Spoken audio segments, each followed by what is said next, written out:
कैसे होली के दिन हम रंगों का सही चुनाव करके अपने ग्रहों को बैलेंस कर सकते हैं? कैसे रंगों का गलत चुनाव त्योहार के दिन मुश्किलों और परेशानियों को नोता दे सकता है? किन रंगों के चुनाव से हमारी सोच ऐसी हो जाती है कि हमें गलत कार्य भी सही लगने लगता है? और कौन से रंग हमें जीवन में मान सम्मान दिलाते हैं, ज्ञान से भरते हैं, हम सही गलत का चुनाव कर पाते हैं? कैसे हम अपने दोस्तों को सही रंग लगाकर उनका साथ, उनका सहयोग पा सकते हैं?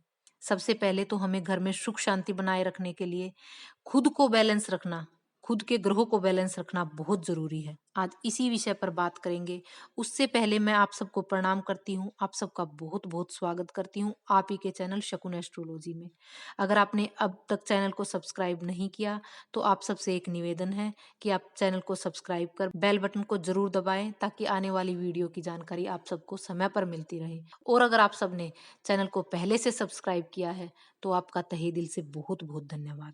दोस्तों, हर ग्रह का अपना एक रंग होता है और जब हम उस ग्रह से संबंधित रंग यूज करते हैं तो हम उस ग्रह को पावर दे रहे होते हैं। आपने अपने पास कितने ही लोगों को माथे पर तिलक लगाते देखा होगा। कोई हल्दी केसर का तिलक लगाता है, कोई रोली कुमकुम का तिलक लगाता है। अब आप ये सोचे, जब मात्र एक तिलक लगाने से वो ग्रह हमारे जीवन पर असर करता है, हमारे जीवन में एक्टिवेट हो जाता है, तो जब आप होली पर दिन भर भर-भर के रंग अपने चेहरे पर लगाओगे, तो क्या वो असर नहीं करेगा? क्या उसका हमारे मन मस्तिष्क पर कोई असर नहीं होगा? जी हाँ, ज़रूर असर होगा। रंगों का हमारे मन और विचारों पर बहुत प्रभाव पड़ता है। दोस्तों, आप सब जानते हो, कुमकुम, लाल रंग सब मंगल से संबंध रखते हैं और पीला रंग हल्दी या केसर गुरु से संबंध रखते हैं। अब जब हम माथे या चेहरे पर लाल रंग लगाए, तो हम यहाँ मंगल को लगन में भेज रहे हैं, क्योंकि हमारा माथा, हमारा तन मन धन चेहरा सब लगन से देखा जाता है। हमारे माथे की बिंदी या तिलक भी फर्स्ट और सेकंड हाउस से संबंध रखते हैं। अब हम वहां जो भी रंग लगाएंगे,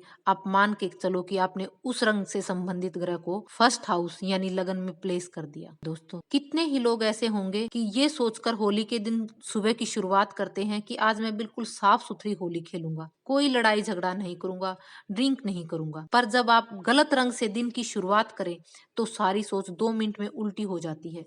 जैसे राहु का रंग नीला, शनि का रंग काला और केतु का रंग ग्रेइश ब्राउन या बुध का रंग ग्रीन। अब मान के चलो आपने लगन में इन ग्रहों को पहुंचा दिया। अब इंसान की सोच पर इसका असर होगा। अब अगर आपने नीला रंग लगाया तो आपने राहु को लगन में भेजा। अब अचानक आपके साथ लड़ाई झगड़ा हो सकता है, क्योंकि अब वहां राहु राजा है। अब उसकी ही चलेगी। अब इंसान अपने सामने किसी को कुछ नहीं समझता। अब हो सकता है उसे ड्रिंक करना गलत ही ना लगे। और अक्सर लोगों को आपने त्योहार के दिन ड्रिंक करके लड़ाई झगड़े विवाद करते देखा होगा। अब ऐसा इंसान अपने बड़ों के मान सम्मान को ठेस पहुंचाएगा। और ये राहु के ही काम है, क्योंकि लगन का राहु सूर्य को ग्रहण लगाता है, बड़ों की इज्जत खराब करता है। अब ऐसे ही जब आप ग्रेइश या ब्राउन रंग या लाल और हरे को मिक्स करके जो कलर बनता है, वो अपने माथे या चेहरे पर लगाते हो, तो आपने यहाँ लगन में केतु को भेज दिया। अब केतु यहाँ का मालिक हुआ। और आप सबको पता है, केतु महाराज का सिर तो है नहीं। अब उसके पैर आपको गलत दिशा में ले जाएंगे, कुछ गलत करवाएंगे, क्योंकि केतु हमारा धड़ है। ऐसे ही राजकुमार बुध हरे रंग को रिप्रेजेंट करता है। बुध हमारी बुद्धि भी है। बुध चालाक और सेल्फिश भी है। अब जब आपके लगन में बुध हो, तो ऐसा इंसान सिर्फ अपने बारे में सोचता है। अब उसे औरों के भले बुरे से कुछ नहीं लेना। आपने देखा होगा, कितने ही लोग होली के दिन लॉटरी सट्टा जुए में अपना कितना ही धन जो बड़ी मुश्किल से इकट्ठा किया होता है, एक झटके में गवा देते हैं। और फिर डिप्रेशन और तनाव के सिवा उनको कुछ हाथ नहीं लगता। हमें इन सब परेशानियों से बचने के लिए, अपने विचारों को सही दिशा में रखने के लिए सही रंगों का चुनाव करना बहुत जरूरी है। वैसे अगर आप मेरी मानो, तो फूलों से होली खेलो और फिर वो खुशी, उस खुशबू को महसूस करो। वो कितना सुकून देती है। जब आप फूलों की पत्तियों को तोड़कर प्लेट या थाली भरते हो, तो वहां पूरे वातावरण में खुशबू फैल जाती है और वो खुशबू हमारे दिमाग तक पहुंचती है और अलग ही लेवल की खुशी देती है। और फिर जब आप इन फूलों को अपने दोस्तों या भाई बहनों पर रंग की तरह फेंकते हो और फिर जब सामने वाले की खुशी देखो, उनकी आंखों की चमक देखो, मजा आ जाएगा आपको। पर सब मेरी सोच से प्रभावित हो, ऐसा जरूरी नहीं। पर आप अपने गुलाल के रंगों का चुनाव तो मेरे बताए अनुसार कर ही सकते हो। अब आप लाल और पीला या गुलाबी ऐसे रंगों से होली खेले। जैसे लाल रंग के बारे में आप सब जानते हो कि ये मंगल का रंग है। अब लगन में मंगल, यानी आपका मन, आपका चित्त शांत होगा, दूसरों के प्रति आदर से भरा होगा, दूसरों की मदद करने की भावना आपके मन में होगी और ऐसा इंसान कभी किसी का कुछ गलत नहीं करता। ऐसे ही गुरु यानी पीला रंग जब लगन में आता है तो इंसान का राहु कंट्रोल रहता है, गुरु बलवान रहता है।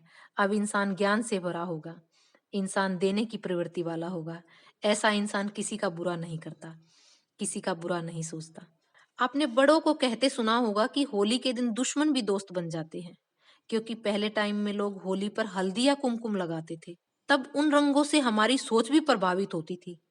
तब वो विचार दिल दिमाग तक पहुंचते थे और विचारों में उस ग्रह की आदतें भी आती थी। ऐसा होता था तब। अब केमिकल वाले रंगों की होली से विचारों में अशुद्धता ही आती है। चित्त को शांति नहीं मिलती, मन को सुकून नहीं मिलता, बल्कि ओवर थिंकिंग से मन और दिमाग दोनों थके होते हैं। आज मैंने आपको होली के रंगों के चुनाव के बारे में बताया, पर आपको ये वीडियो अपने दोस्तों मित्रों तक पहुंचानी है ताकि वो जो रंग आपके लिए लेकर आए वो आपके लिए सही हो, शुभ हो, आपके ऊपर उन रंगों का शुभ असर हो। उम्मीद है मेरी वीडियो देखने के बाद आप सब अपने रंगों का सही चुनाव कर अपनी होली को हैप्पी होली जरूर बनाएंगे। होली का ये त्योहार आप सबके जीवन में रंगों का संतुलन बनाए रखे और आप जीवन में खूब सुख समृद्धि पाएं। प्रभु से मेरी यही प्रार्थना है। आज सिर्फ हमने रंगों के बारे में बात की, कल की वीडियो में हम होली पर क्या खास करें कि आपकी होली खास हो जाए, इसी पर चर्चा करेंगे। आज के लिए इतना ही। मैं अपनी वाणी को यहीं पर विराम देती हूँ। मिलते हैं एक और नई वीडियो के साथ। तब तक के लिए नमस्कार।